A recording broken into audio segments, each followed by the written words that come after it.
I've just been watching Claudius, actually, the first couple of episodes of that. And every time he yes, raises... because you said on the podcast you'd never seen it. Yeah, so I bought it at the weekend, and I've watched the first couple of episodes, the 2-hour episode, I think it is. Yeah. And every time he raises his voice, I think he's going to do the "Chitty Fresh Horses" from the Blackadder. Now, he's very measured in that, isn't he? Yeah, it's scary. It's almost Yeah. like it's not the same person. It's a bloody good series. Yeah. You've got a lot of great stuff to come yet. I look forward to it. I won't spoil it for you, but yeah. Oh, that's good. I'm glad you got that. We covered it. It's the second episode on my podcast. Was Claudius? Oh, excellent! I'll go back and listen to it. Yeah, I mean, there are a couple of old older shows which I'm currently looking back on, especially since stuff like Game of Thrones is over now. Yeah. So I've got that, and I've also got Blake 7 as well, which I'm making my way through.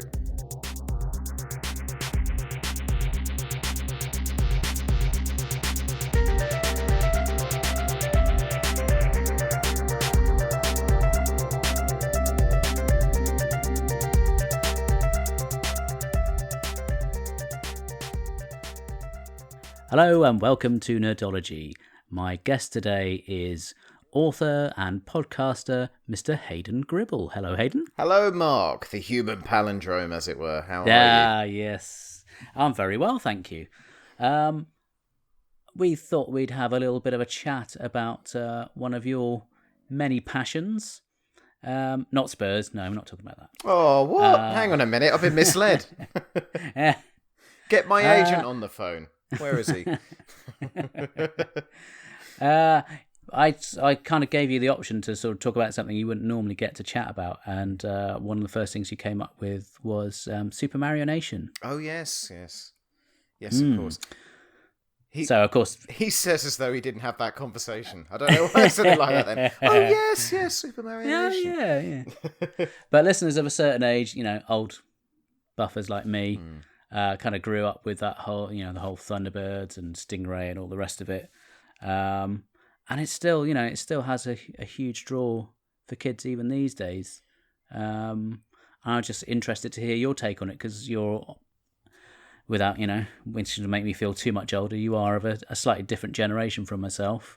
So how did you discover the world of Gerry Anderson and all that amazing storytelling? Well, first of all, only marginally of a different generation to yourself. I'm not as not as young as all of you lot tend to make me out. You've just aged better, that's all. I do. I'm like a fine wine. No, it's and it's interesting what you said about old duffers because really, I think Supermarionation's transcended generations. I think every generation since Four Feather Falls in the late 50s has sort of grown up with some elements of Gerry Anderson's television making, either in the background or in the foreground.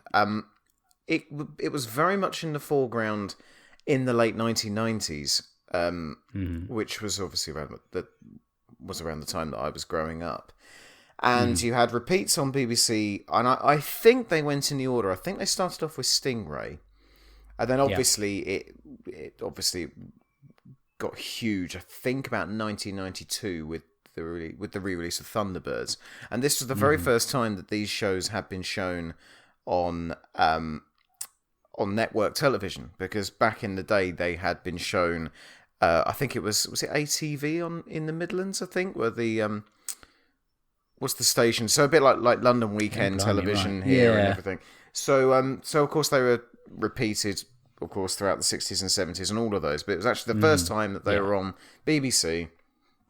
And I've got to be honest with you, mate, I mean, apart from a few episodes, I actually genuinely do not remember sitting down that young and watching both those shows. I don't really remember. I remember very vividly the Anthea Turner Tracy Island make on Blue Peter. Oh yeah, that was huge at the time, wasn't it? Yeah, and it was amazing because there were so many of the play sets which had been sold up, had been snapped up. It was the biggest selling toy that Christmas, I seem to remember as well. And there's always one, isn't there, every year? They're all, and that year it was Tracy Island. I think Tracy Island was there twice. I think it was 2000, I think, as well, when it was again released just after the millennium. again, Tracy Island was the biggest toy that Christmas. But Tracy Island, the genius idea at Blue Peter to do that make, and it was a lot of my friends had that make instead of the toy.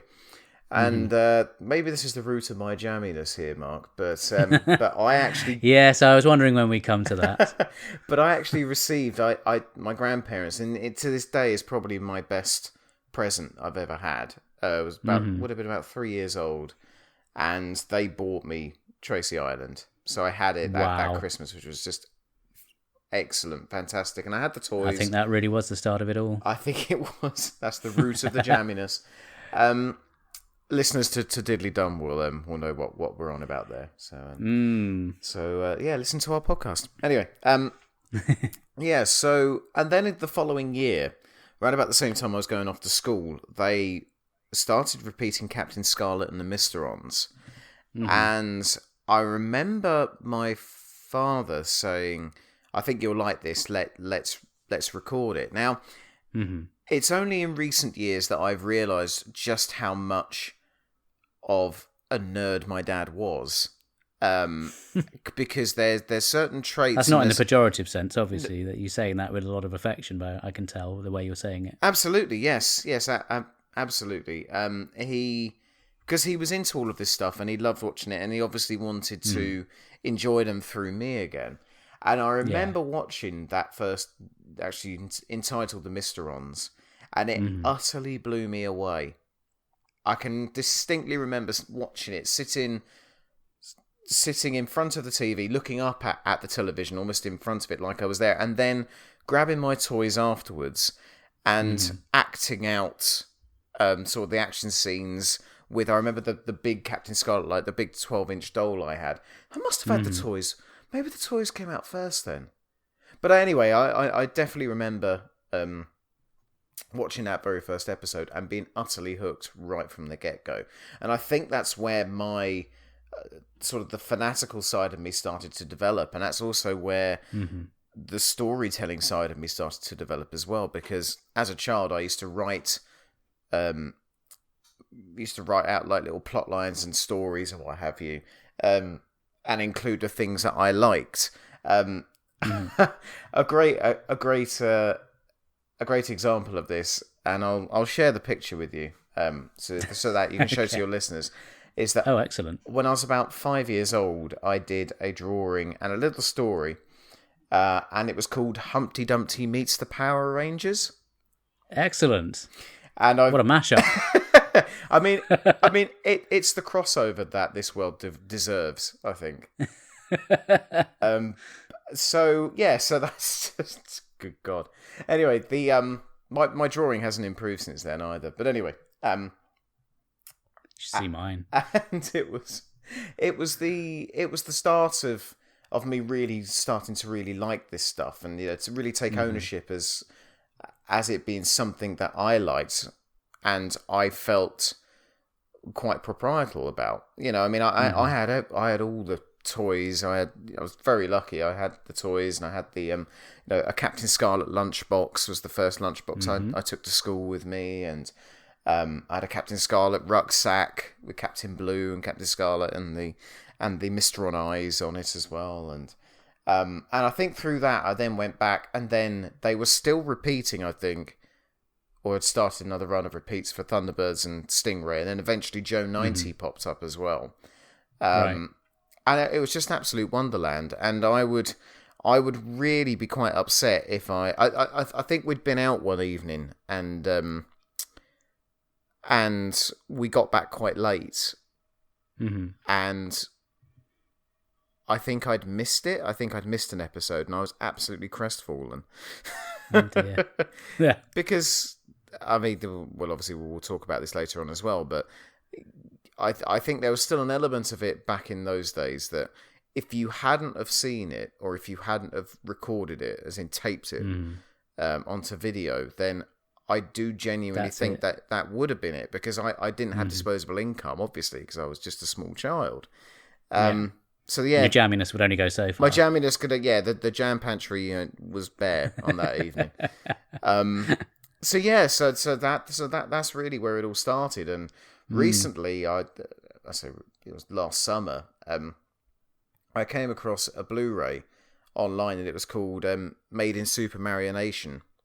And it was a documentary which I think it was called 21 TV 21 Productions did. I might have got that wrong. I'm really sorry if I have.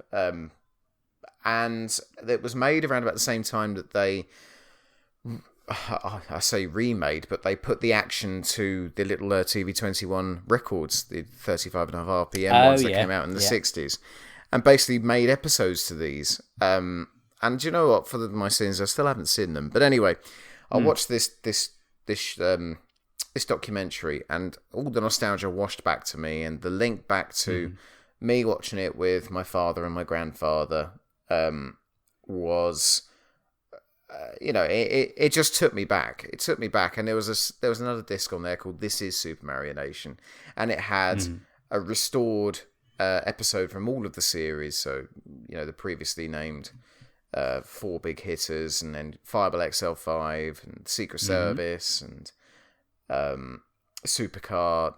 So there was stuff I hadn't seen on there before, and the joy and the happiness I got from that led me to basically searching and looking for the Blu-rays of Thunderbirds and Captain Scarlet, and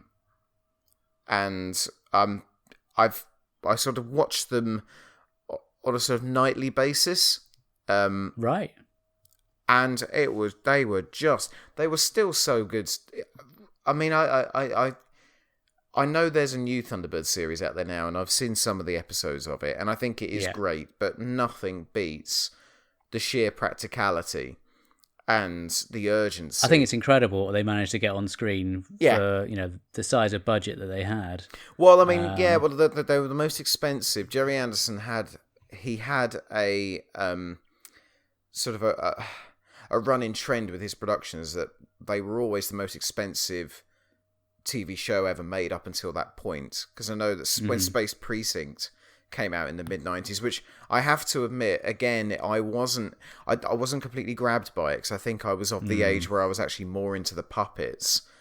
So I never really got that one, unfortunately. And I'm too young to have seen Terrorhawks as well.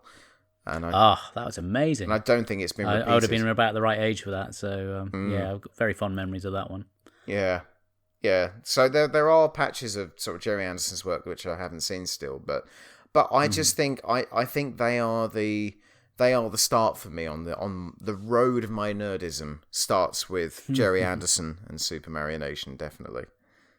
It obviously follows through, because I think I'm right in saying one of the main effects guys for Gerry Anderson went on to work on quite a number of the Bond films, and you are a bit of a Bond fanatic as well, aren't you? I am, yes. Yeah, that's Derek Meddings. Yes, he went on to work on... that's right. I think from Spy Who Loved Me through to... It might be GoldenEye, I think. Yeah, I think it's GoldenEye. Yeah. I'm a big Bond fan again. And again, that's through my grandfather getting me into this stuff. It's like they were, grooming me for my sci-fi and thrillers, But no, I used to go. It's the first thing I wanted to do when I used to go to their little bungalow on the seaside. Is I wanted to raid their video cupboard and go through and see, what James Bond films they have. And I think the first James Bond film I ever saw was Thunderball. Right. And I know for a fact that it was the first one that my father saw at the cinema. So he would have been about 6, I reckon, at that point. That's very young for a James Bond film, actually. Yeah. Thinking about it, especially I that went to one. see... My first one was Moonraker. Oh, wow. And that... Oh, God, I can't remember what year that came out now. Was it 79. 79, so I would have been 6 at that time, so yeah. Wow. Crikey. But then, by that point, it had gone a bit more tongue-in-cheek, and it was a bit more light-hearted, perhaps, than back in the Connery days. I think Roger Moore is actually the perfect jumping-on point for anyone who's young, who's wanting to get into Bond, because there is a danger with Connery, which I always felt a little like I wasn't very safe with him, watching him as a kid. But with Roger Moore, I knew that I was safe in the hands of this specific incarnation of 007. And then when you get older, I must have I think it was mainly Sean and Roger at that point, because I know the Pierce Brosnan films had just started coming out, but they weren't released on TV yet, and they obviously I couldn't buy the videos when they came out, so it wasn't until probably about 97, around about the time that GoldenEye came out on the N64, which I started to. Game. Oh, it's amazing, isn't it? I still play it. We're veering off on all sorts of tangents here, but that's kind of what I like to do, to be fair. So. This is me as well. I'm a bit scatterbrained when it comes to my... I think we're two peas from the same pod there, to be honest.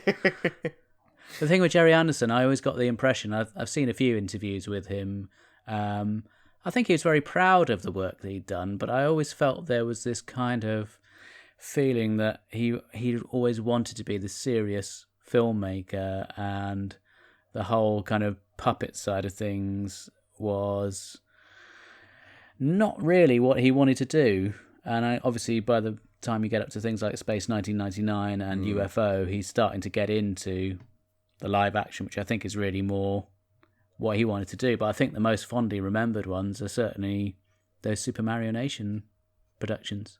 Absolutely. I think, anyway. Yeah, absolutely. And I think he was quite embarrassed for a number of years that he was working with puppets. But but towards his later years, he I've seen an interview somewhere where he does say, yes, I've come to feel quite proud of what we've done now.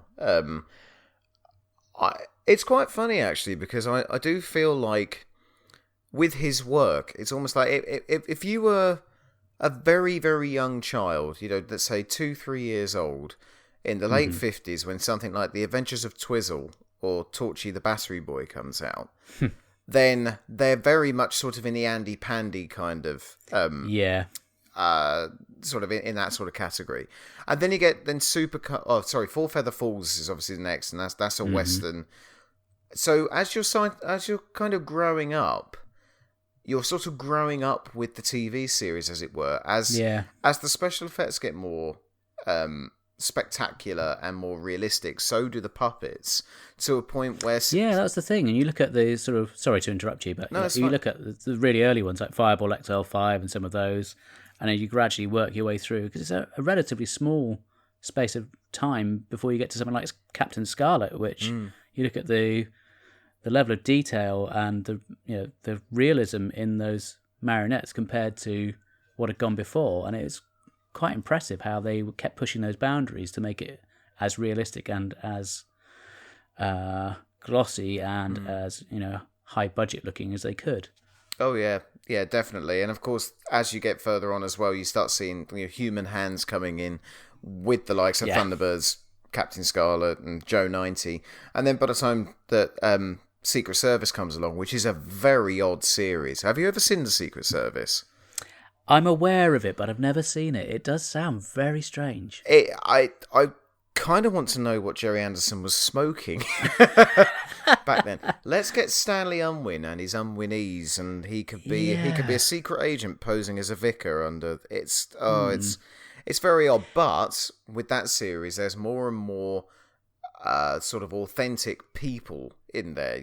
There's more sort of actual actors acting out. Yeah, quite a lot of the scenes. So that goes against the grain quite a lot as well, because I got the impression, I'd heard another interview where it had become obvious, particularly through his relationship with Lou Grade, who'd really put the money in to get these programs made, that they were very much gearing towards the American market, particularly with things like Thunderbirds and Captain Scarlet, and that it seems like such an anachronistic choice. Yeah, it's quite shrewd, isn't it, as well? Because obviously America's where the big bucks was at the time. Yeah. Some people probably think it is still. So giving them transatlantic accents was actually a stroke of genius. And I mean, that goes all the way back to Four Feather Falls, which is... I mean, if anyone could find it on YouTube or a DVD on Amazon or eBay... I'd give it a go if you like Gerry's stuff, because it's it's a pleasant watch. They're about 15 minutes long. You've got Nicholas Parsons and Kenneth Connor from the Carry On movies. And of course David Graham does his first That's his first association with the Gerry Anderson world there as well. It's almost tranquil when you watch it. There's obviously a couple of bits now which are very, go against our sort of PC, society at the moment, especially with the Indians. But if you can look past that, it's quite a nice series, and it hasn't really got the the dynamism or the action yet of stuff that was soon to come, like Stingray, Fireball XL5. But no, as I was saying, I mean, obviously within about sort of maybe, is it 12 or 13 years, I think, you've gone from something like Twizzle all the way through to UFO in 69, 70, which is very much, I always viewed it as being, okay, well, this is the adult show now. This show's now for adults because it's got humans in it. The puppets are gone, and I could tell that obviously Ed Straker is Ed Bishop, isn't it, the voice of Captain Blue? So that was something to attach myself to. And then by Space 1999 comes along, and all this stuff was repeated throughout the 90s and the early 2000s, and they did them chronologically, so I did feel like I was growing up with them. But then obviously stuff like Terrorhawks and Space Precinct, I don't think were repeated. I remember the toys of Space Precinct, but I can't remember it being on apart from when it was, originally on the BBC. But watching these Blu-rays again was just absolutely gorgeous, and they look absolutely stunning.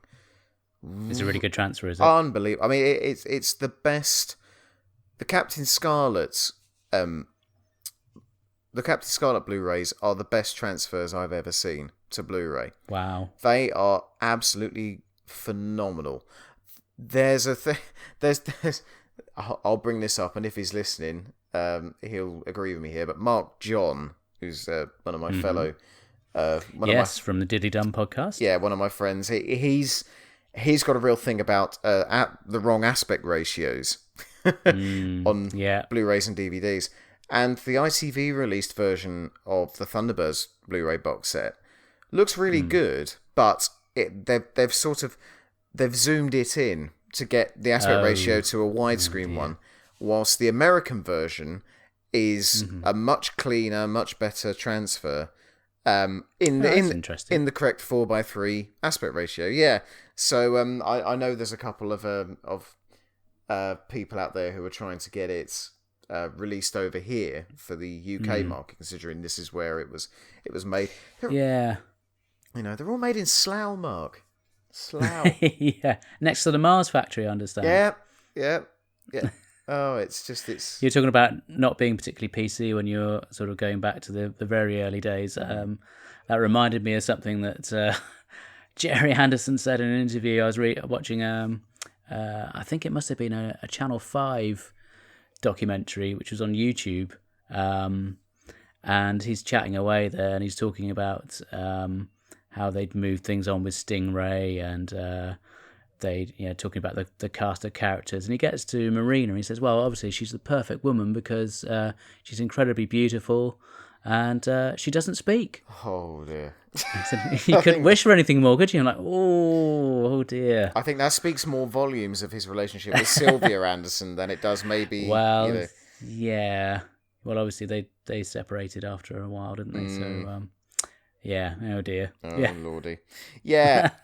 He really is. I mean, I think we have, especially in this country, quite a lot to thank him for. In the way of where the children's programming has gone, and also the kind of people who he's inspired as well. Yeah. Well, that's another thing that came up in this documentary, which made me feel a bit sad, really. He said, you think of people like George Lucas, and they get all this recognition, and people stopping them in the street, and for all the work that he did, he was talking about a time where he'd recently separated from Sylvia, and he was feeling very low, and he'd just go to his local pub and hope that someone would talk to him, and he'd just sit there on his own, and no one would say a word. Yeah. Terrible. But yeah, what a legacy, of stuff that he's left behind. Obviously, he then went on to marry again, and it sounded like he was a very happy man, and he got back into making the TV programs that he really wanted to do. Mm-hmm. So it was a happy ending, but yeah, it sounded like quite an interesting life he had. Yeah, absolutely. And of course now Jamie, his son, is continuing, the passing of the torch. He's continuing on his good work with Firestorm, which looks really good. I don't know. Is Jamie involved in the new Thunderbirds as well, the CG one? No, sadly not. I Oh. think this is one of the reasons why maybe Gerry Anderson isn't looked upon like our sort of the mega rich like George Lucas, and that's because Lou Grade bought his rights for Thunderbirds. Yes. Yeah. So, and I suppose that's the reason now why we've got an ITV Thunderbirds that isn't affiliate. Obviously, it must have got the blessing from the Anderson estate, but it's not made. They don't have any input with that, sadly. But the legacy continues, and I genuinely think that generations to come will still be enthralled by all of his work, of course, but the main three for me, that the holy trinity of Gerry Anderson work, is definitely for me Stingray, Thunderbirds, and Captain Scarlet. With Captain Scarlet, the cherry on the tree. I've always preferred it over Thunderbirds, and funnily enough, when on this rewatch, I've noticed that obviously the Thunderbird episodes are double the length. And there's a lot more depth there, and there's actual characterization. Whilst in Captain Scarlet, there isn't really enough time for much character development. I mean, you get a bit in places, and I think Colonel White is actually very well realised by Donald Gray. But I know Francis Matthews, just his Captain Scarlet take. He's said in interviews in the past that.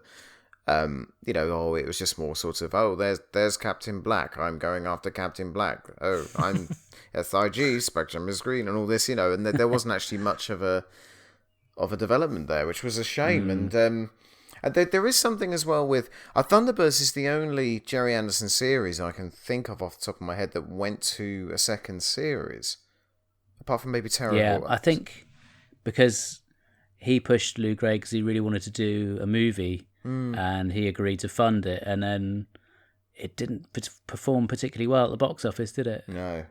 Which I think put the brakes on another series of Thunderbirds, which is a bit of a shame, really. But yeah, because they tried to make another one. They made Thunderbirds 6 whilst they were working on Scarlet, and that tanked as well. And it was just, I think really it was just an era where I think people just thought, well, these are TV shows, these aren't movies, so why am I going to watch? I suppose, going back to James Bond, nobody really made Bond for TV, and if they did, it was in the shape of stuff like The Man from U.N.C.L.E. Yeah. There was or the Avengers, or stuff which is in that same vein, but is not, but isn't the same. There are differences. The Avengers is a totally different kettle of fish. I love it. It's such a great series. But yeah, it's quite a different thing. Again, I suppose that was just another way of him trying to push boundaries. But maybe it was just a little bit too ahead of his time at that point. I think so. Yeah, sadly. But Gerry Anderson, that's what a guy. And I'll be passing all of my toys and all my Blu-rays and whatever onto my my kids when they come along as well. And just I've shown got it all planned out. Got it all planned out. Yeah, it's a 5-year plan before they go to school. Indoctrinate them on the softer stuff like Stingray first, and then screw whatever's on at the minute. Peppa Pig, nah, bollocks to that. No, you're gonna watch the Fire Flash with a bomb in its landing gear, and it's got to land on these 3 carts, and it's high pressure. And my son's 5 now, and he's seen a couple of the older style Thunderbirds.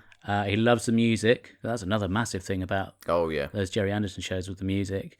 But I think he was more impressed by the new series, which is, you're probably going to hate him forever now. But well, I think he'll learn. No, but that's No, he absolutely. goes through phases of. It's absolutely fine to like a newer version of something because it's made for you. You know, you can hold Yeah. that closer to your heart. It's like we're saying, you know, this is the reason why stuff like James Bond and Doctor Who go on for so long. It's because there are different versions of the character that grab you and pull you in, and they are yours. You know, I mean, I'm not of the Roger Moore generation at all, but because I watched mainly him and rewatched a lot of his as a kid, I very much feel that he's my Bond.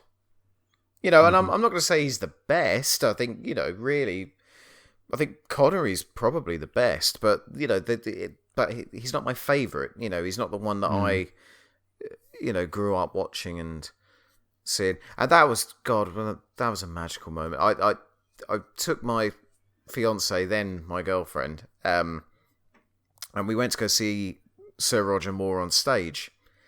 Oh, yeah. Talk about his life and all the rest of it. And when he came on, obviously the compere came on and said, you know, did a little bit of an introduction and said, and without further ado, here he is, Sir Roger Moore. And the place goes dark and you hear the da-da-do, da-da-do, and he walks on stage left, side on, and of course the little round, you know, the lights following him. And I know it was obviously, was it 88, I think, at the time. But from where I was sitting, it was the Roger Moore in his flares from the gun barrel sequence from The Spy Who Loved Me. You know, it was wonderful, brilliant. Yeah, a friend of mine went to see one of those live shows, and it was really blown away by how good he was, and just the, you know, entertainment factor of going there and hearing him come out with all these amazing stories. And yeah, it sounds like you're yet again somewhat jammy in getting tickets for that particular event.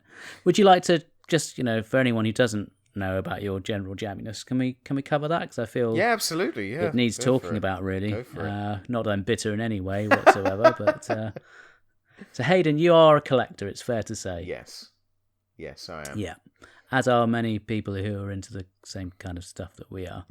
Have you been relatively lucky in some of your finds that you've managed to pick up over the years? Well, do you want to just reel off a few? So I've managed to complete the set of Doctor Who annuals, going back to the very first annual in 1965. I also share with my mum a complete collection of Blue Peter annuals as well.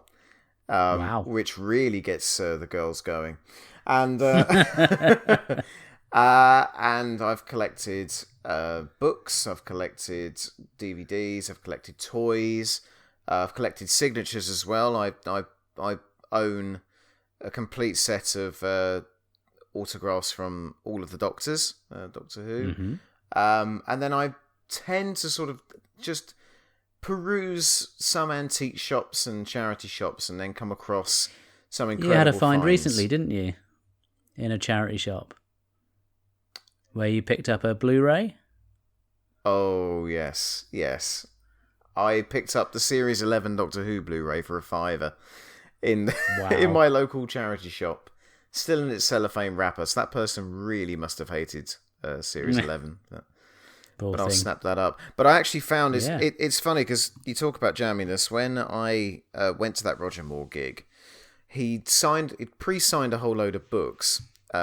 Obviously, he wasn't going to sit behind a table himself. And no. You know, I think he'd done it in the past, but I think at this point, you know, he probably felt that he'd maybe a bit too old, and you know, it'd probably knacker him out if he's sitting there for 3 hours signing people's personal effects. So they had pre-signed stickers that they were sticking into books and then selling for about 20 quid. About a week or two later, I went into a charity shop in Cambridge and I found his Bond on Bond book. Yeah. And it had a signature in it, like yours, for your eyes only, Sir Roger Moore. Yeah. And I was just, 50p. Wow. So obviously I picked it up and... You make going to the toilet jammy as well, don't you, if I remember rightly? Wow, didn't you bump into... Is. Well, you know, I just want to try and get over the sheer levels of jamminess. So I've bumped into two famous people in the gents. Now, where's the guy? To think, where's this conversation? You just sort of hang around the gents in the hope that someone famous will pop in. Definitely not. Definitely not. No, I was writing a book which sadly never saw the light of day on Dad's Army in 2012, 2013. And I'd actually gone to the British Film Institute on the South Bank. And I'd gone for a meeting there with an archivist because they were going to let me listen to a copy of A Stripe for Fraser, which is one of the missing Dad's Army episodes. Yeah. And this was before the BBC Store animated it a few years back. Mm-hmm. And I went into the gents, and I'm the only one in there, and then door swings open, I look up, and bloke who's just walked in is none other than Chris Morris of Brass Eye and the Day-to-Day fame. Yeah. Mm-hmm. So came and stood in the urinal next to me as well, and I kind of thought, okay, this is a bit weird. And yeah, it's not very easy to strike up a conversation, is it? You can't, and it's not mid-flow. I can't really, I can't really say, oh, can I take this opportunity to shake your hand either? So,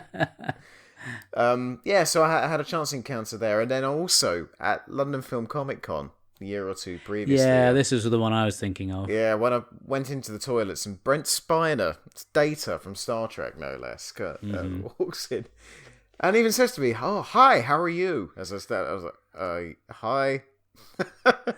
So anyway, I finish up and wash my hands, and as I walk out, bump straight. I'm glad to hear that. Very thorough. Yeah. Bumped straight into Karen Gillan, who's walking by, and managed to, and just said, sorry. Actually, while you're here, can you sign this, please?" And got her to sign a picture of Amy Pond that I had on me. Didn't have to just pay happened either. To have on you. Yeah, which just happened to have on me. So yeah, so I get very fortuitous, but I think the thing is, Mark, and I think the reason why the Diddly Dumbos tend to play on this quite a bit is that I have very few inhibitions when it comes to talking to people. Right. I've got to be honest. Yes, that person might be Data the android, or the guy who created Brass Eye and the Day-to-Day. Karen Gillan, obviously now is a huge Hollywood star in the highest grossing film of all time. But they are just people, and this is a technique that I've always. Do you try to imagine them in their underpants? No. No. Or is that just Karen Gillan? Indeed. And yes, God, I hope Sophie doesn't hear this. And they no. So when I first started helping out at Doctor Who conventions with the Dwarf, it's just talk to them about something else other than Doctor Who. Don't go up to them and say, oh, I thought you were brilliant in this massacre. I really hope that one comes up one of these days, because I really like hearing that. I haven't seen it, but I like hearing it. To go up to Whereas them. if you talk about Tottenham left-backs, then... Well, exactly, yeah. I mean, Peter Purvis being the case in point here is... It was good old Paul Winter. He looked over at me, and I was just sitting there in the green room, and like you do when you're helping out at these things. And... And he said, "Oh, Hayden, you're normal. Go over there and keep Peter company for a bit." And I hadn't heard you on the podcast. And I said, and I knew that he's a Tottenham fan like myself, because in one of the Blue Peter books, he's one of his mates in there is a rattle, and he writes. It's probably not him, but whoever Ghost wrote or whatever back then. Yeah. Right. So when I'm at Tottenham every week, I like to make a right old noise or something like that. So he's got him with the rattle. So I said to him, "Oh, I know about I don't know about your association with Spurs." But the trouble is, Mark and Doc tried to employ the same thing with him when they interviewed him at the Capitol a few weeks back. I wasn't there, unfortunately, because I'm currently saving up for my wedding. And Mark's a West Ham fan. Mm-hmm. And unfortunately, unbeknownst to Mark, West Ham had beaten Spurs earlier on that day. So they mentioned it, and Peter just apparently well, I'm yet to hear the full extent of what Peter was basically, no, let's not talk about that. Let's not talk about that. So understandable. So my reverse jamminess on that on that Yeah, occasion. you obviously weren't around to guide them I wasn't know what to say. in your jammy ways. No, just talk about Jimmy Greaves instead. He loves Jimmy Greaves. But no, but Well, yeah, they'd have something in common because he played for West Ham as well, didn't he? well, indeed, exactly. Yes, he did. there you go. And Martin Peters, perhaps, and bloody hell, there's been quite a few Spurs players over the years who have played for West Ham as well. Michael Carrick, Bobby Zamora, Matt Etherington. Ooh. All those Teddy greats. Sheringham. Oh, well, then I went and busted that joke by saying Teddy Sheringham. But, no, but my technique when it comes to meeting famous people is just don't treat them like a famous person. Don't start fawning at their feet. Just they are a normal person. It must be incredibly hard if it's someone you've really admired for years and years. But I guess you're right. It's just. Well, I think if I'd been jammy enough to actually have a face-to-face conversation with Roger Moore, I would have just verbal diarrheaed everywhere, probably. Yeah, it has to be said. But there's only one actor who I've ever felt speechless in front of, and it's a very. I mean, when I look back now and I think of the one, I've been lucky enough to meet most of the doctors and hold a conversation. Spoke about Liverpool Football Club with Tom Baker actually as well, which is which was something. Quite incredible, but anyway, he does make a joke about Evertonians in his autobiography. Yes, he does. Yes, he does. Yeah. We won't repeat it here. No, let's not go there. In present company. But the one person who I was speechless in front of was Norman Lovett. Ah, it was Holly from Red Dwarf. Holly from Red Dwarf. Yeah, and I think the reason being, I mean, my mum. I went with my mum and we saw. Both Hattie Hayridge and Norman Lovett come and do a stand-up gig in my local town.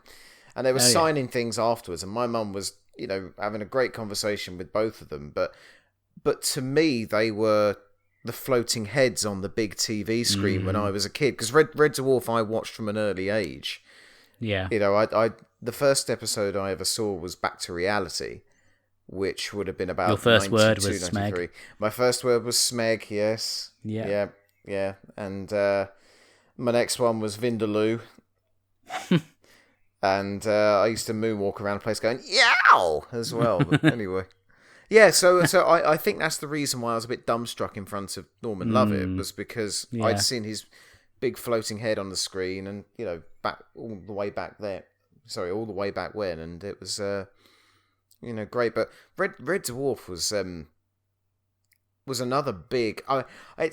It's funny because in the recent years, I think science fiction comedy has become a bit more,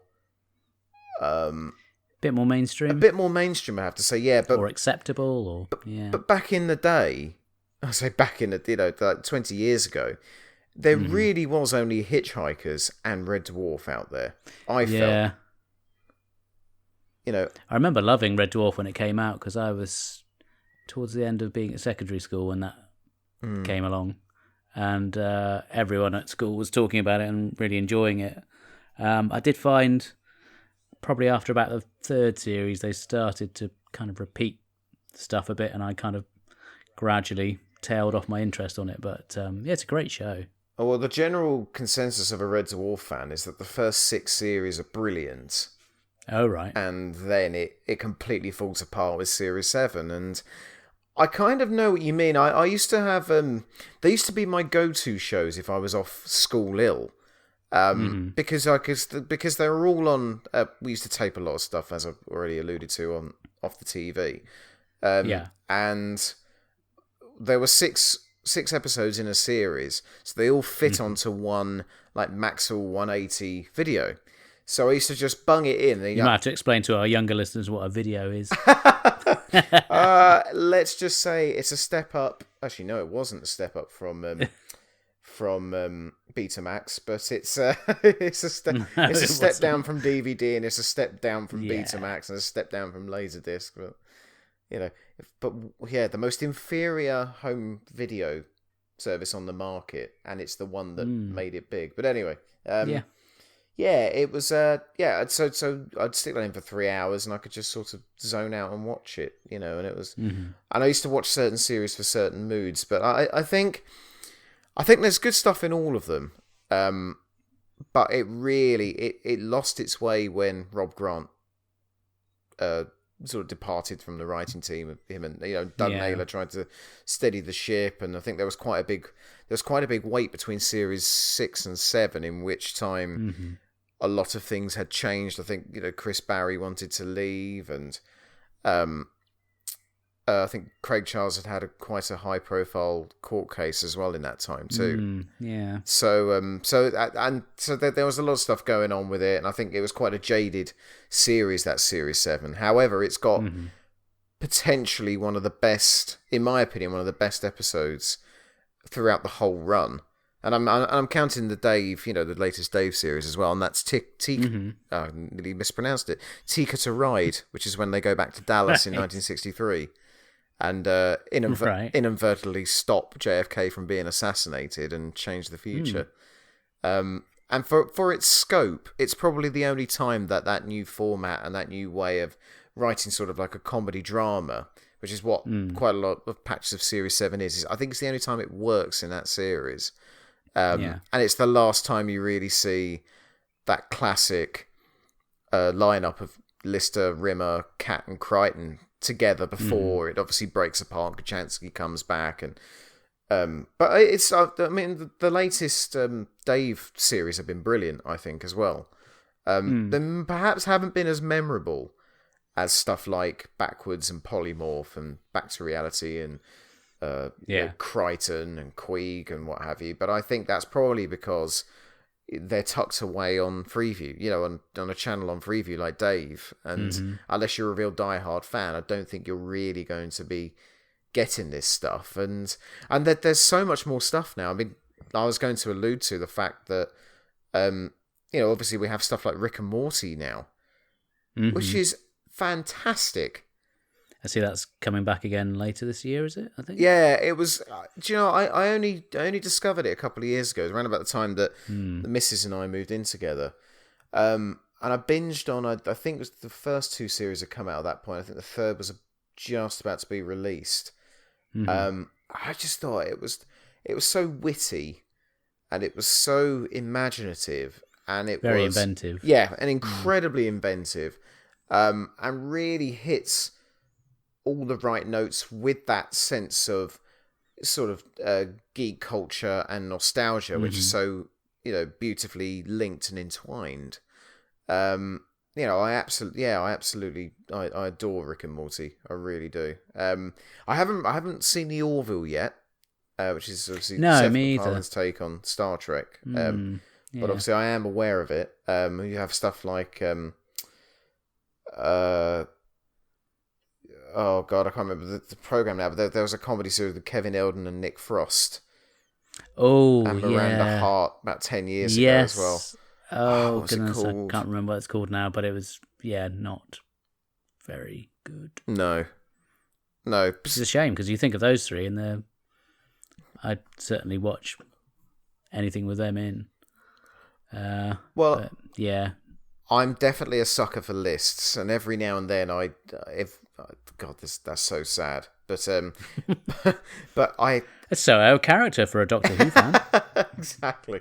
Every now and then I revisit it, and I could safely say I think those 3 science fiction shows are in my top 10 favorite. Really? Yeah, definitely.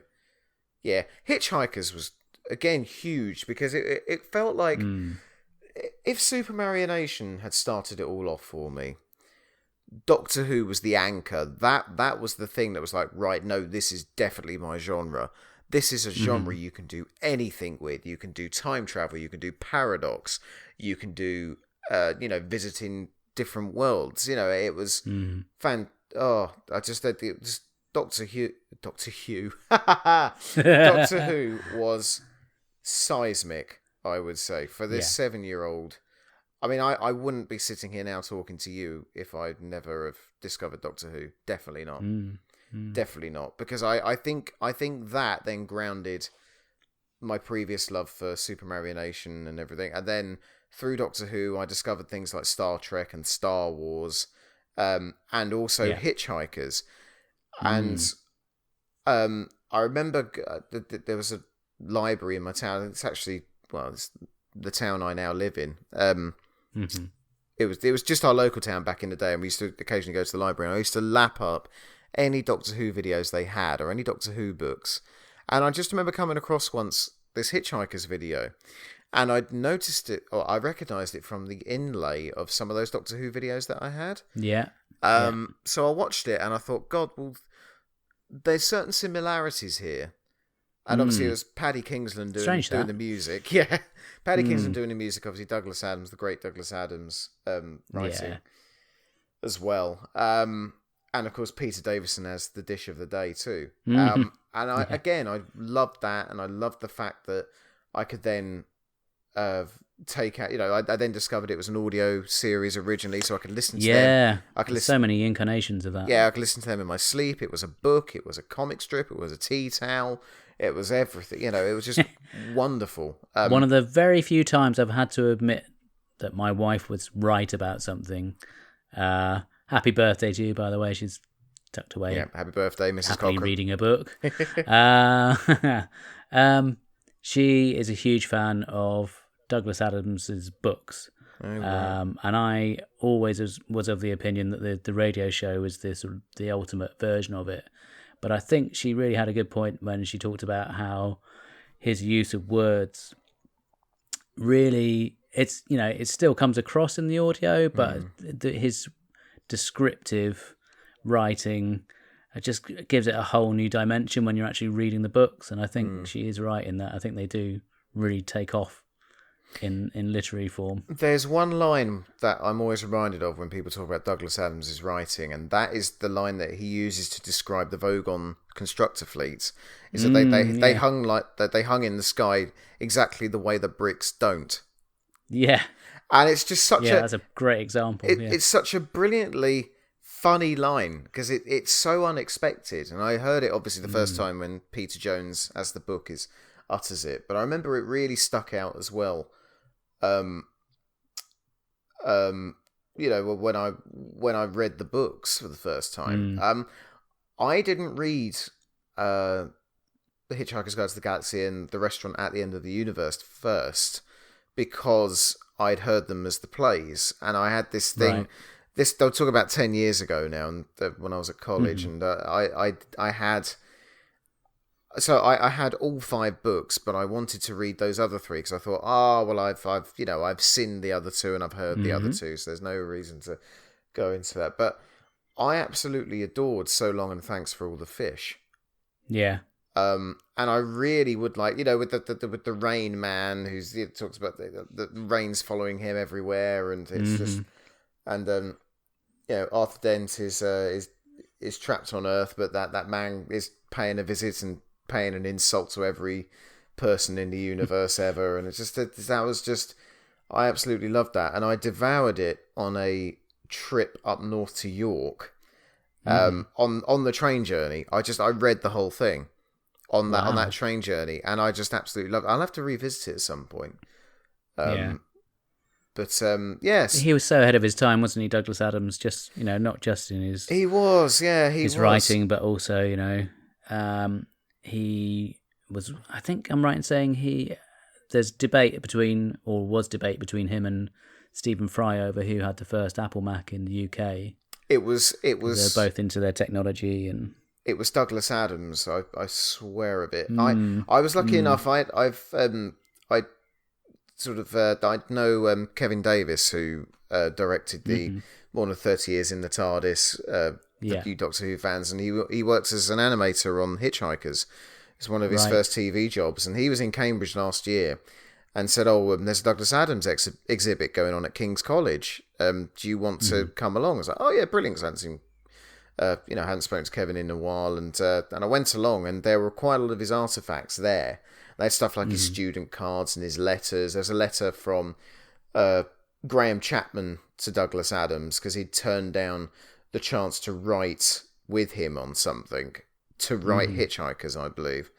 And it was incredible. And I do think, I think he's definitely had a big influence on me as a writer, and also as someone who, he was someone who, his ultimate foe was the deadline. He was famously late with everything, and I think it was to just to show that his greatest Doctor Who script is the one time that Graham Williams locked him in a room for a weekend. Which just goes to show that when he channeled that genius and that use of language and that use of imagination as well. It's something that I feel. I wouldn't say I consciously wanted to use that style for my Captain Random books, but I think they've definitely come through. And actually, looking back at the first chapter of the first Captain Random book, which is available in all good bookstores, links in the show notes, all the rest of that. Yeah. I definitely was trying to go for a Hitchhiker's vibe very early on in that first book, and then it sort of goes up. Then I found my style at that point, but the routing was very much Hitchhikers and Douglas Adams, definitely. And actually, to bring it back to Red Dwarf, the Red Dwarf novels as well, which are fantastic. I mean, especially the first two are just they are glorious, and they are probably my most reread books. I'd say Infinity Welcomes Careful Drivers and Better Than Life. Yeah, I had that one back in the day. Oh, mate, they are just... Yeah, they are almost sort of... Like I was saying with the Gerry Anderson shows, I felt like I graduated from Hitchhikers to Red Dwarf, actually, as I grew. Right. Because there is a tiny bit more depth there, but I think because, obviously, Red Dwarf is such an established TV show... The characters develop so much throughout those novels. Yeah. And it's such an expansion of that world. Whereas I think with Hitchhikers, I think possibly the most expansive probably is the radio series. But with the Red Dwarf books, they do so much more with the prose. Yeah, no, I love Douglas Adams' work and Rob Grant and Doug Naylor as well. Because they did something which... science fiction was, to me, it was fairly stoic back in the day. I mean, it was all, very heroic figures as a boy growing up. I remember, obviously you had like Captain Kirk with Star Trek and, Jean-Luc Picard as well. It was very, very serious, almost austere, man. Yeah. And then... But then you've got this all-out comedy that just so happens to be set in space. And it's a real... I mean, the premise for Red Dwarf is the odd couple, but it's the odd couple in space. Yeah. So it's taking something and just making something new out of it, which I really do feel that stuff like Rick and Morty have sort of run with. And of course now, I don't know whether this is because obviously... streaming networks or maybe just breaking down of barriers, but obviously they can be a bit more adult than the likes of Red Dwarf and Douglas Adams stuff. Yeah, I mean they're the big hitters for me, and obviously I'm trying to sort of skirt around Doctor Who because obviously that's something which I'm sure. Well, let's not beat around that bush any longer. Come on, let's. Well, yeah, it'll always be the biggest for me. I think I don't. I cannot underestimate how big the discovery of Doctor Who was for my how did that come about? Was that again through your dad or? Yeah, it was actually. I mean, it was always it was always sort of hidden in plain sight, really, because I do recall the Damon's repeat on BBC Two, I think, because I remember thinking Wise Wurzel Gummidge being attacked by Morris dancers, which was very odd. Well, it wouldn't have been that far out of the potential plot line for a Wurzel episode. You're right there, but then why is he wearing a cape and looking a lot less? Well, yeah, I mean he's obviously smartened himself up a bit. He's obviously got the smart head on, hasn't he? Yeah. But I remember that, and I remember Dimensions in Time as well. Oh lordy, for my sins. Yeah. But that weekend when I went to see my great grandmother in the old folks' home, and she had the Radio Times open, and it was open to the centre page. So I sort of walked over to it, and I saw that inlay. It was called Doctor Who Radio Times Pull Out Return of the Time Lord, with these floating heads of all these different men, and two of them are in black and white, floating on this starscape, with the nebula in the background.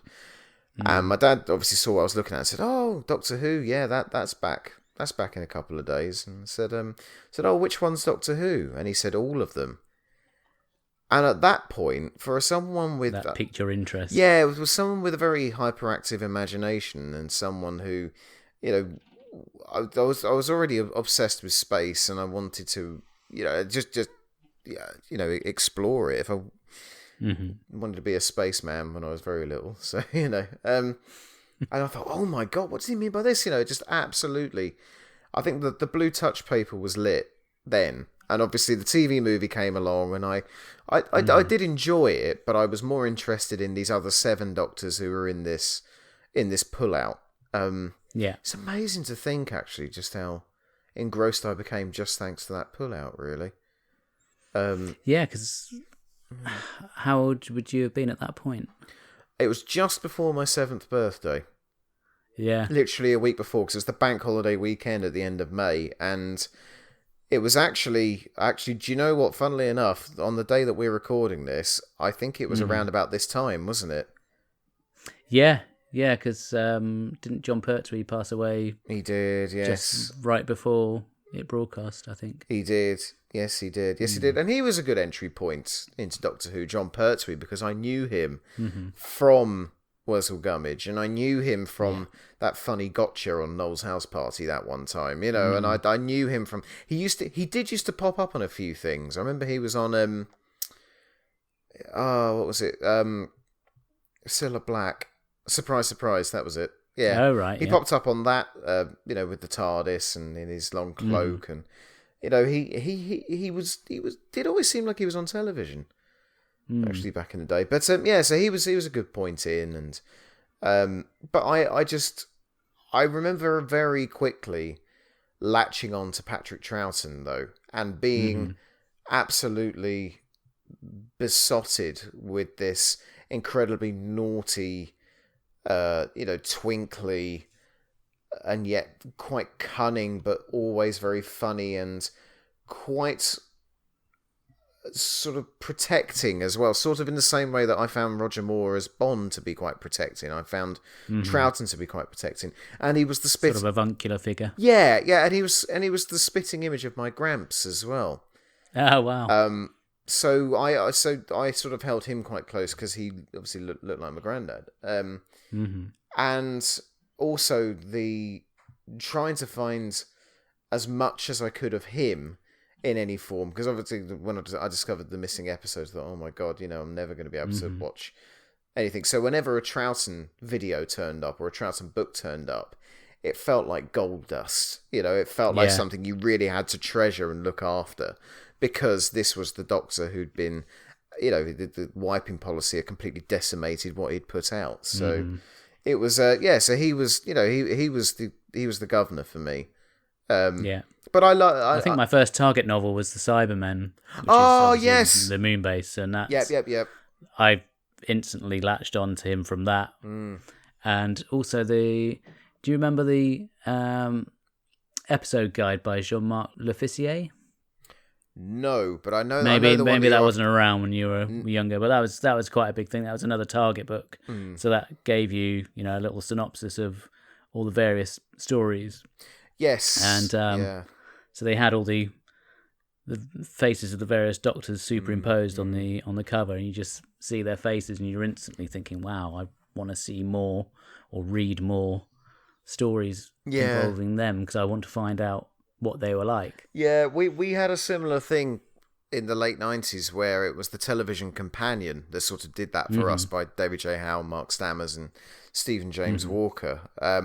And that was very similar, and it had an availability checklist in the back, and I've still got it actually. I'm like I said, I am a collector, so I've not really thrown much out over the years, but I've still got that, and it's still got my this book belongs to Hayden Gribble, age 10 or whatever, and it's got in the availability checklist, it's got the ones that I've seen are ticked, and I've sort of coloured in the box for if I've seen it or I've read the Target book for it, because the Target books were I could buy them for anything from sort of 10 to 50p, I reckon, in this shop near where my granddad lived. So that was Going my back to pocket your money. jamminess again. Yes. Yeah. Yeah. Some of us are just born Well, lucky. no, I seem to remember them. They weren't stupidly expensive, were they? No. Not from memory. No, they weren't, especially not secondhand. But don't you agree, though, that most of Patrick Troughton's Target books, Chris Achilleos has drawn him as actually quite grumpy on the front cover to most of them. You think of the Cybermen, and you think of the Abominable Snowmen, the first two that pop in my mind, and he looks very sort of stern in them, and that they completely betray the kind of Doctor he was, really. Yeah. For me, I suppose he's that sort of. He was a very sort of complicated character, wasn't he? So he was outwardly this very clownish, buffoonish character, but he had that steeliness to him. So whether that's coming through in the way they've illustrated him, maybe, I don't know. He never felt, especially as a child, I never felt he had the authority that maybe someone like William Hartnell or John Pertwee or Tom Baker had. He didn't have the authority. He was more willing, and I don't know whether this is because he was more diminutive, but he was more willing to maybe take a step back, let the action play around him, and then come into action. I think of Tomb of the Cybermen in that way when they're down in the ice tombs.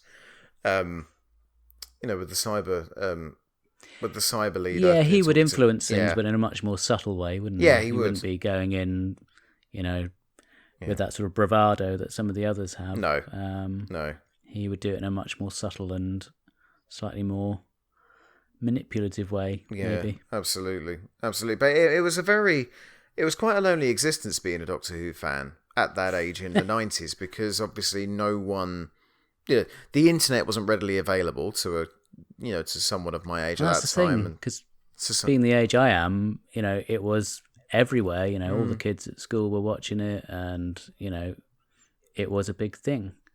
But yeah, I can only imagine what it must have been like for you. It was fairly tough. I mean, I've written about it in my book Child Out of Time, growing up with Doctor Who during the wilderness years. Yep. Oh yes, yeah. I remember sending you it actually. Yeah. Yeah. Saying, plug this, Mark, plug this, please, for God's sake, plug this. And I saying that, it was about a 4 year period where there was nothing else apart from maybe a summer of Star Wars. There really wasn't anything else that really piqued my interest as much as Doctor Who. And then I sort of got to the time where I was going off to secondary school, and I discovered Hitchhikers, and I was getting a bit older, and obviously when you go to secondary school as well, you either consciously or unconsciously you start to sort of conform a bit more. You lose a bit of your identity during your teenage years. I think you lose yourself a bit, and I moved away from the kind of stuff I loved definitely for a couple of years before I started to slowly come back to it again. I think a lot of people go through that. Yeah. I know certainly the age I am, when it came to Sylvester McCoy era, I found, because I was a teenager at that point, for me it was starting to get a bit cringy, because it was a bit embarrassing to watch, and we'd had all the issues with the hiatus and stuff before, and you kind of you're growing up and you're taking interest in other pursuits, and it tends to take a bit of a backseat. Yeah, but would you agree, though, looking back now, that those Sylvester McCoy stories are the ones that have aged the best? I certainly feel, when coming back to them through watching them on DVD all those years later, I think in the majority of them, I have a whole new appreciation for what they were doing. Yeah, absolutely. Yeah, because we covered the Happiness Patrol recently on a podcast for Diddly Dum, and I was saying on that I absolutely despised the Happiness Patrol as a kid. I did not get it at all. I didn't understand it. I didn't really like this Doctor that much, and I didn't see much of Colin or Sylvester actually as a child. I was very much more into the into the first 5 Doctors. But when I came back to them, like you said, when the DVDs started coming out, I realised that there's an element of sophistication, there's an element of storytelling, and whereas sometimes it's still being let down by either bad acting or lack of budget, let's say. I think that element of storytelling, that element of writing, and the fact that they've clearly got a plan there. Yeah, you can see the ambition there. Yeah, and they have an ambition with it. That makes it so much better. I mean, you really can. You can watch Survival, and you can watch Rose back to back, and feel that that's the same show. Mm-hmm. Definitely, and that's because of the way it was going, and it's. I still think it is a massive pity that they didn't have a fourth year, really, with Sylvester McCoy to see where he, where else they would go. There's some very interesting ideas that I know have been spoken about by a few people, but it's they're really good to look back on. I still do have, unfortunately, trouble watching the Colin Baker era, and it isn't his fault. It's not Nicola Bryant's fault. I just think it's the excess of the 80s, and it's the excess coming off the 20th anniversary as well, where the show gets so seeped in its own backstory. The mystery of the Doctor's gone. It's and the clothes are just utterly. I'm not just saying Colin Baker's clothes, but everyone's clothes are awful. Yeah, around that period, and it really is. It's just a bad time, I think, for the show. But that's the good thing about Doctor Who, is that you can dip in and out, and you can have different eras that you like, and others that you don't like so much. I mean, I'm going to be controversial here, but I'm not really a big fan of David Tennant's. Okay, to tell you the truth, because I never really sat well with a Doctor who was egotistical enough to say, why has it always got to be me when there's an old man, helpless man stuck in a booth, when he's clearly got a very awkward relationship with a 19-year-old girl when he's a 900-year-old alien. It doesn't quite work. And he's very smug. He's very... he spends a whole series basically emotionally traumatizing Martha. Especially over the fact of, it's bringing up Rose all of the time. It was very... I just didn't like that character. I didn't like that characterization. I mean, I do love him and Catherine Tate together. I think they make a really good team. Yes, which is when obviously Donna comes along and starts putting him in track and slapping him if he's getting out of line and gobbing back. David Tennant's Doctor works so well with a brash, no-nonsense companion, with a younger companion, more naive girl by his side. It just looks... Either they come across as weak, or it's just creepy, I think. And the smug levels are turned up to... I know why RTD did it. It's because, obviously he wanted that heartbreak at the end, didn't he? Of setting of up for a fall, But I never really got truly on board with him, and I was begging for the end of Time to End as well, when he was going back and seeing all of the companions. Yeah, I don't think you're alone on that one. No.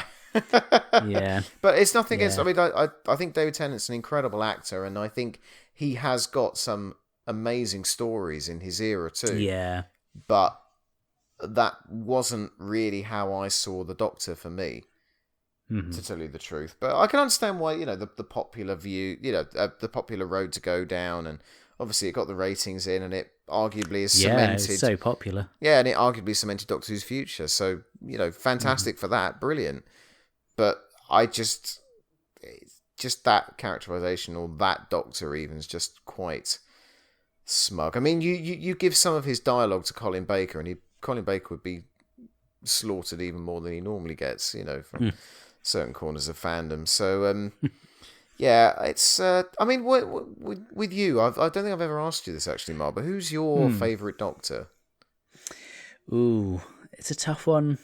I think Tom Baker was the Doctor when I was growing up, and it's, for a lot of people, it tends to be that first Doctor for them, and I think he looms so large over the whole show just through being there for so long. And I'm in a bit of a minority because I rather enjoy season 17.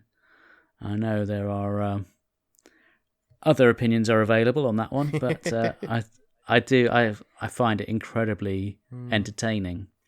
But because he was in it for so long, it's a little bit like another one of your passions, Pink Floyd. Yeah. You've got that sort of, it's like having 3 different eras within one Doctor. You've got the very early stuff where they're going gothic, and then you go a bit Graham Williamsy, and it gets a bit more amusing and entertaining on a slightly different way, and then you go into the John Nathan Turner stuff at the end where it goes super serious and very kind of sci-fi, pushing that element of it. So yeah, it's I certainly he would be up there. I think Peter Capaldi is very underrated. I know he perhaps wasn't, in terms of viewing figures, he wasn't the most popular necessarily, but I think he was astounding. I think just as an actor and as an ambassador for the show, I thought he was brilliant. So I certainly put those 2 up there, and you can't leave out Patrick Troughton. I think he was another great actor, really good character actor, and of what I've seen, he's just so watchable. Any scene that he's in, you're drawn to him because he just lights up any scene, even if it's just like a minor thing. I think he's really good. So those would be my picks at the moment. You ask me tomorrow, I'll probably come up with 3 totally different choices. That's the beauty of being a Doctor Who fan, isn't it? Yeah, I mean, you've got this huge back catalogue to go back and enjoy. So, if you're perhaps one of those people who didn't take to the last series so much, you can always go back and, rather than writing petitions to get it changed or whatever, it's ludicrous that. Yeah, actually, that brings us on rather nicely to Game of Thrones, doesn't it? Because go on then. I have to say, I'm not a massive fantasy fan. I mean, I've never read Lord of the Rings because I couldn't get past about the 3rd camping sequence in Fellowship of the Ring by about page 80. It was a bit of a slog, and I've got the complete book, the sort of hardback version, I read that. I used to read it every Christmas when I was a teenager, but I found the only way I could get through it was to skip all the bits where they break into song, and that probably informs why I'm not so much of a fan of musicals as well. I hadn't thought about it until then. I'm with you on that. I'm with you on that. I would read that avidly. So anyway, back to Game of Thrones. Well, yeah, I mean, apart from Lord of the Rings, Game of Thrones is the only real sort of fantasy TV series or film that I've ever really got into. And obviously, there's, as we're recording this is what, a couple of days after the last ever episode. The finale, a lot of people are very unhappy, aren't they, with what the ending was. And I'm not going to spoil it, just in case anyone still hasn't seen it. But what I would say is that I find, especially when it comes with fans, when it comes with long established shows, I think whatever your imagination can come up with is never going to be bettered on the screen. So let's say, for example, your ending could have been, this is how I hope it will end, or this is how I think it will end. If it doesn't end like that, then of course you're going to think it's rubbish because you've built it up in your head to be something completely different. And I find that that's the way, that's what's happened with this, is that the idea in your head is not the thing that's on the screen, and that's why, because I don't think anyone saw really what was coming. No one could have really picked it up. Well, I think there's another element to it which I think also crosses over into other fandoms as well, where I've seen a few people talking about where they read spoilers like nearly a year ago and it had played out exactly as they'd read the spoilers, so they found that incredibly disappointing. So, but it's only there if you go out and seek it out. I mean, I watch lots of cult stuff. I mean, Game of Thrones is massive. It's something that everyone, no matter what sort of background they come from, you go into your work and sit in the canteen, and everyone is talking about it, regardless of whether they're into sort of sci-fi or fantasy or whatever. But I think there is a danger of when you read about how things are going to play out, you imagine how that would manifest on the screen, and if it's not the way you thought it was going to be, then you're only disappointing yourself. So I really do stick clear of spoilers. I just don't see the point. Why would you ruin the program for yourself by seeking that out way in advance? And I know there's quite a few people who do it, and they're okay with that, and that's fine. But I just find it really would ruin the story for me. I would hate that. Well, it's the old, it's the old school adage, isn't it? The old school playground of I know something you don't. It's having leverage. It's having leverage over people. Power's a weird thing. But yeah, I wasn't disappointed by it. To tell you the truth. No, I thought it played out in a way, without wanting to go too spoilery. Having just said I don't like spoilers, I think the way it ended was logical. When you think of all the stuff that all these characters have been through for the last 10 years or whatever it is now, and you don't want that to potentially, if you're talking from a perspective of actually being in the program, if you're faced with that choice of things continuing as they are, or you do something to change it, I think that made perfect sense to me. Yeah. But, I don't know. I suppose everyone has their own idea of how they think it should pan out, but there you go. But not everyone can be right. No, just me and you, obviously. Exactly, which means people will always be disappointed, but luckily it wasn't us.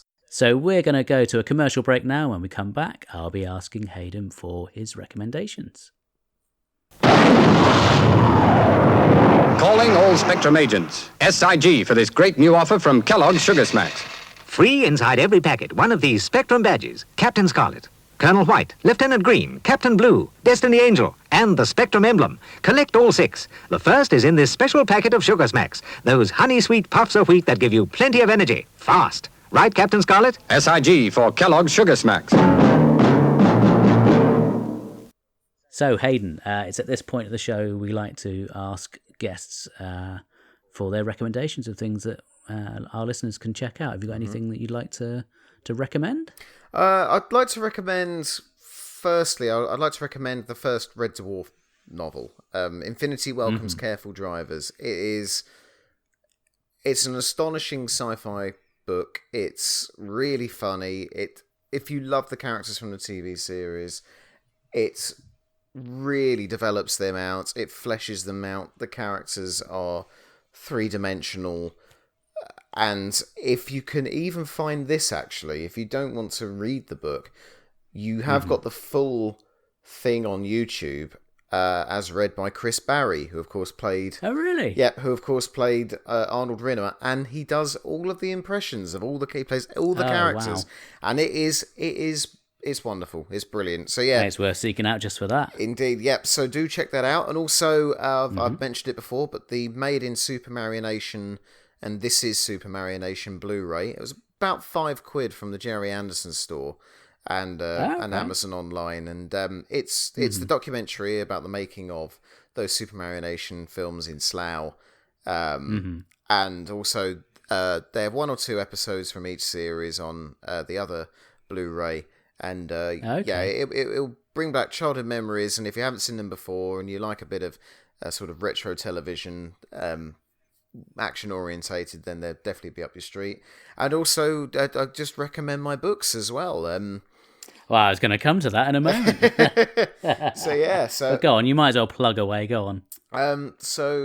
I've got 4 books which are out, and you can buy them from Waterstones, Amazon, Barnes and Noble, all good bookstores around the world.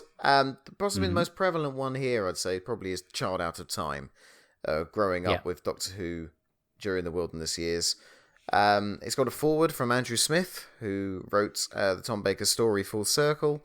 The front cover's got a few little Easter eggs for fans, as well, and that was drawn by Paul Mars, who of course has written for the BBC Book range, and of course Big Finish and the Hornet's Nest radio series Tom for Tom Baker. yeah. Yep. And that's just a story basically about someone who grew up while the show wasn't on, trying to find the Doctor essentially, and it had, it's been really well received, and he even got it in Doctor Who magazine, Mark, which was brilliant. That was a wowzers. That was a childhood dream realised. So yeah, I was very happy with that. But do check that out. And also, Captain Random is a character that I created a few years ago, and his first adventure, Captain Random versus the Sandman. Which is aimed sort of at the target audience, I'd say, actual target audience. So sort of from Boomtish. I'd say 6 and up, and adults would like it as well. And the main premise is there's a planet called Rhodas, and it's been at war for centuries. And the reason why it went to war was because the southern hemisphere was blue, the northern hemisphere was red, and they went to war because they couldn't make the colour purple. Sounds perfectly fine to me. And Captain Random is born from this planet, but escapes and ends up on Earth, where he makes friends with 2 orphans, but he's brought the terrors of Rhodas with him. And I'll just leave it hanging there. So, oh my giddy aunt. when I say run, run. I realised last time I was incredibly rude, and I forgot to ask Eric about his shows that he's doing, his podcasts and things. And he's just started a relatively new podcast called The Real McCoy, which takes us back to our discussion about Sylvester McCoy. Oh, brilliant. So he and a friend are going through the Sylvester McCoy stories, and he's really interesting to listen to. He always has a very interesting take on what's going on. They start off with an episode about the Sixth Doctor, which is quite an unusual choice, but when you think about it, it's a very logical choice, because you want to see what point the show had got to before they actually start going into how the McCoy era differs from that, and what they were trying to do. So it's called The Real McCoy, and it's on Apple Podcasts and all the rest of it, as you would expect. Oh, wonderful. Yeah, I'll have to listen to that, definitely. Yeah, it's really good.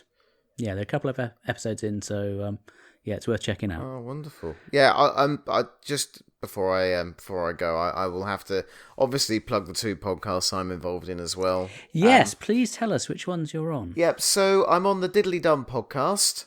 Never heard of it. Never heard of it. Nope. And the reason why at the top of the podcast I called our esteemed host here the Human Palindrome is because that's what we came up with for you, Mark, didn't we? When you were on a few episodes with us.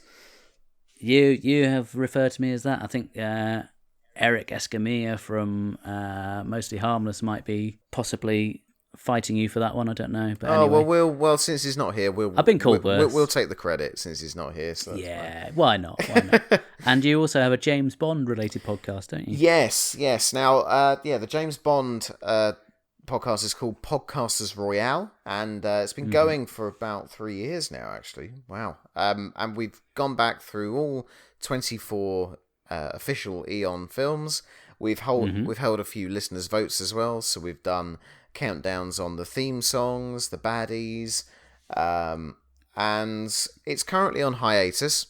Just having a bit of rest from it at the time being, due to writing and my wedding coming up. But when it comes back, hopefully later on in the year, we should have a whole new team behind it and a lot more to talk about. So keep your eyes, plenty or to should look I say, to. ears peeled. Yes.